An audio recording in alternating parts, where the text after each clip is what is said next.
Hey guys, आज आपण बनवणार आहोत ज्वारीची भाकरी। तर ज्वारीची भाकरी बनवण्यासाठी मी तवा गरम करण्यासाठी ठेवलेला आहे। मी एका परातीमध्ये 1 वाटी ज्वारीचं पीठ घेतलेलं आहे चाळून। त्यामध्ये मी थोडं थोडं पाणी मिक्स करणार आहे आणि त्याचा एक गोळा बनवून घेणार आहे।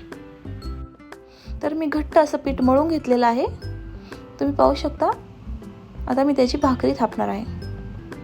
तर मी त्याची भाकरी बनवून घेतलेली आहे गोल अशी, तुम्ही व्हिडिओमध्ये पाहू शकता। खाली एकदम मस्त थोडंसं पीठ टाकायचं आहे, जास्तही टाकायचं नाही आणि कमीही टाकायचं।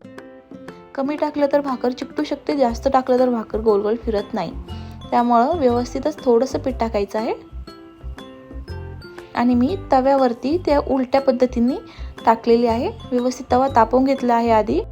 आता मी पाणी लावून घेणार आहे त्या वरच्या साईडला। सगळीकडे असं पाणी व्यवस्थित लावून घ्यायचं आहे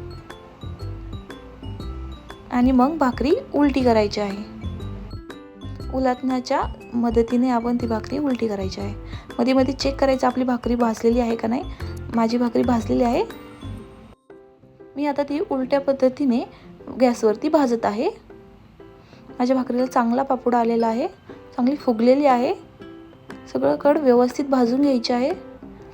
आपली भाकर तयार झालेली आहे। आपण कोणत्याही भाजीबरोबर ही भाकर खाऊ शकतो।